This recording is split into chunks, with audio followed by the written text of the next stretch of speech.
Corinne Versini est sur le plateau de M-Provence. Merci de nous aider à lancer ce nouveau concept de médias en grande partie consacré à l'économie, mais qui surtout veut faire vivre ce territoire. Et comme vous, chef d'entreprise, parce que votre idée à Genesync, c'est que quand même, il fait bon de produire en Provence et il fait bon d'y vivre et d'y travailler. Exactement, on soutient le territoire. D'ailleurs, on a beaucoup d'engagements locaux parce que notre objectif, c'est comme vous, c'est de développer l'écosystème du territoire.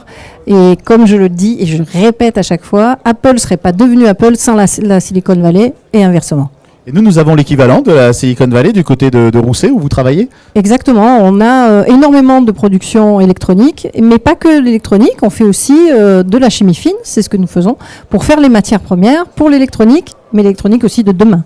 Expliquez-nous l'activité de Genesync pour ceux qui ne vous connaîtraient pas encore. Eh bien, alors, nous fabriquons des matières premières, c'est-à-dire nous fabriquons des produits qu'on appelle des encres parce qu'ils sont déposés avec des imprimantes, qui sont conducteurs, semi-conducteurs et qui permettent de faire donc des objets connectés, souples, légers et qui consomment très peu. Et aujourd'hui, vous arrivez à commercialiser ces solutions. Vous êtes déjà dans une phase qui a dépassé le statut de la start-up en fait. On est en train de dépasser le statut de la start-up. Je pars dans 10 jours aux États-Unis pour négocier de gros partenariats avec de gros industriels. Comme ça, ce sont eux qui feront notre commercialisation et nous continuerons à faire la recherche-développement et la production en Provence. Vous arriverez à être crédible ici, alors qu'on dit souvent que l'image du territoire n'est pas forcément extraordinaire à l'international. Franchement, moi, j'ai pas trop ce problème. Et en plus, on va bientôt renforcer notre board avec de très très gros calibres. Dès que ce sera officiel, je pourrai l'annoncer.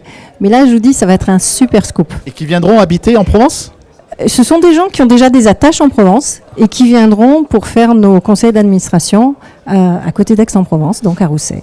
Vos salariés, vous arrivez à les trouver sur place aussi. Il y a un écosystème, comme on dit maintenant, qui correspond aux besoins d'une entreprise comme la vôtre en matière de formation, de logement, d'équipements sociaux. Vous avez tout ce qu'il vous faut sur place ? Alors, on a une très grosse université qui est la MU. Il y a quand même 75 000 étudiants à la MU, donc on a de quoi faire.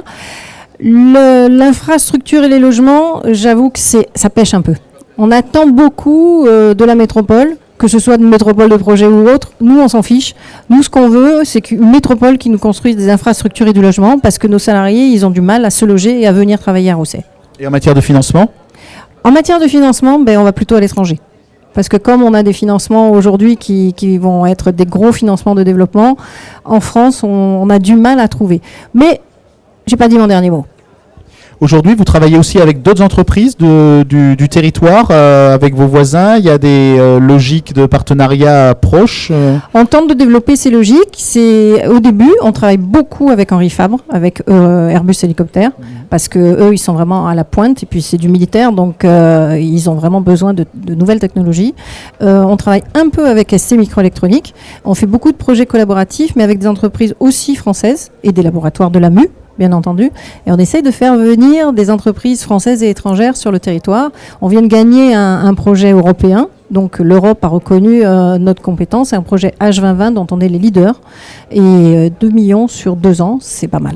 Et vos solutions peuvent être adaptées aux grandes filières du territoire, la sécurité, la santé Oui. Surtout la santé, parce qu'on a des produits qui sont très spécifiques et que l'on peut utiliser très facilement dans tout ce qui est biosensor, biocapteur, pour, ne serait-ce qu'un exemple, faire la lentille de Google, la lentille qui capte le glucose dans les larmes. Voilà, ça on peut faire. D'accord. Aujourd'hui, vous voyez votre évolution comment, y compris personnelle, vous allez aller vers le développement maximum de l'entreprise ou bien à un moment, vous, j'allais dire, succomberez aux sirènes de revendre à un grand groupe cette entreprise ou... Franchement, on veut faire quelque chose de pérenne. Si la pérennité de l'entreprise passe par une revente, on revendra. Si ça passe par autre chose, on fera autre chose. On est ouvert à tout. On prépare tout. Même éventuellement une entrée en bourse, pourquoi pas. Ce qui est sûr, c'est que si on s'y prépare pas, on pourra jamais y aller. Donc on le prépare et puis on ne sait pas si on le fera. Après on fera en fonction de la réalité économique du moment et de ce qu'il faut faire pour que l'entreprise soit pérenne. À un moment, vous avez pris des risques.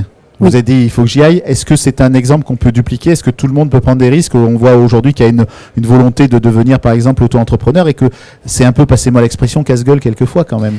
C'est casse-gueule, mais c'est casse-gueule parce qu'on oublie parfois certaines choses. On ne peut pas rester tout seul. Il faut faire tout ce qui est lobbying, tout ce qui est réseau. Il ne faut jamais l'oublier. Et quand on est entrepreneur, on a tendance à avoir la tête dans le guidon et pas sortir. Et ça, c'est une erreur. Et c'est une erreur que j'ai pu éviter parce que j'ai eu très vite un numéro 2 qui m'a très très bien aidé à l'intérieur. Donc l'accompagnement, c'est quelque chose de très important dans l'entreprise. Énorme. Mais on est bien accompagné ici. On a des incubateurs, des pépinières qui sont quand même très très dynamiques. Merci. Avec grand plaisir. À bientôt. À bientôt. Au revoir.